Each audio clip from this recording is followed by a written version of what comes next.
Leaving Florida behind us, we head up the eastern seaboard to a remote corner of North Carolina.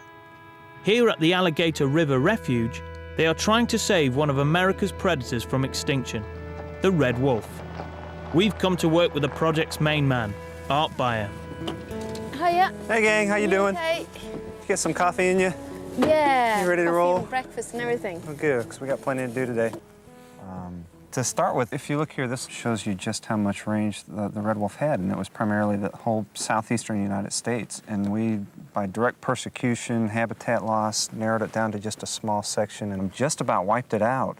So the attempt was really an emergency procedure to pull those animals out of the wild before we lost that species completely. Well, we've got 77 of them, extremely small number, and one stochastic event, you know, rabies epidemic or such, and you've lost that population. So it's still very vulnerable to any yeah, change. absolutely, and it's unfortunate because this is the only known red wolf population in the wild now. In the whole world? Mm-hmm.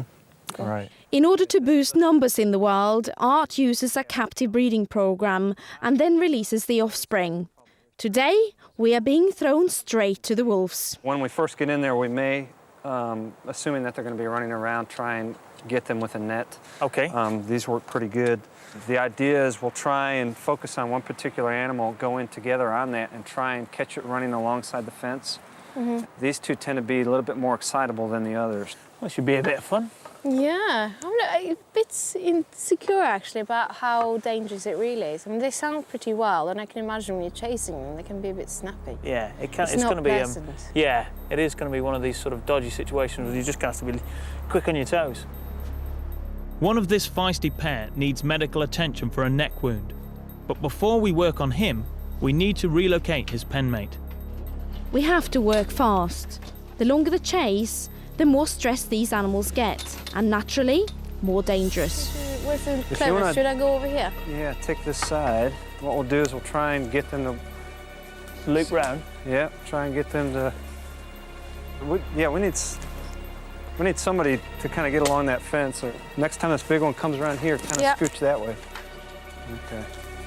Here we go. Ready, Trude? Mm-hmm. What we'll do is we'll let it come around this fence. Right round the fence, okay. Oh, they're in the box. Are they both in here?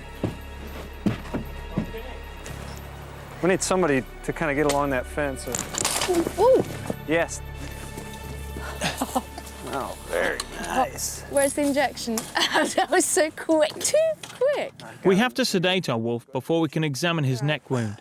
This is a genetically pure wolf, a vital contributor to the breeding program. So it's important he's in good health before he can be released. Good work, Steve. I can't believe how quick Steve was there. Woof. And he was I just down. noticed Steve's just turning out of the corner. Ooh. Bit instinctive, I'm afraid. We'll really back off and try and make as little noise. Yeah, okay. Stay with While me. Karen sets up a makeshift surgery, we still got a wolf in a box to deal with. Kinda go This one is off to a larger pen, where she will eventually meet her new mate.